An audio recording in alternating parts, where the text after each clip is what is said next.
мусобиқаи гӯштингирон дар Наврӯзгоҳ бештар ба тамрин монанд буда, бисёриҳо гумон карданд, ки мусобиқа дар маҳалли дигаре сурат мегирад.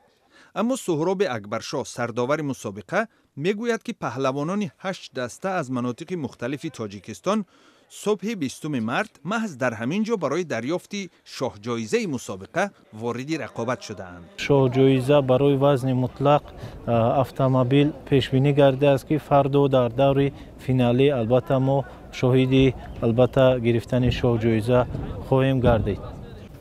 Суҳроби Акбаршоҳ умедвор аст, ки дар марҳилаи ниҳоӣ мухлисон бештар мешаванд.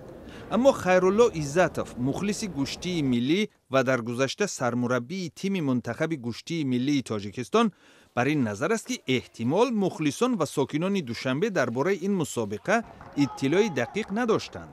ҳарчанд ба эътиқоди ӯ сару садоҳо дар бораи бемории COVID-19 низ дар ин замина асар гузоштааст. дар ин вазъияти мушкилӣ ҳама медонад, ки мана касалӣ сабабгор шудааст, мухлис камтар аст. дар Наврӯзгоҳи шаҳри Душанбе барои 15 000 тамошобин ҷои нишаст вуҷуд дорад, аммо теъдоди мухлисон дар мусобиқаи имрӯза аз 500 ва ё 600 нафар бештар набуд.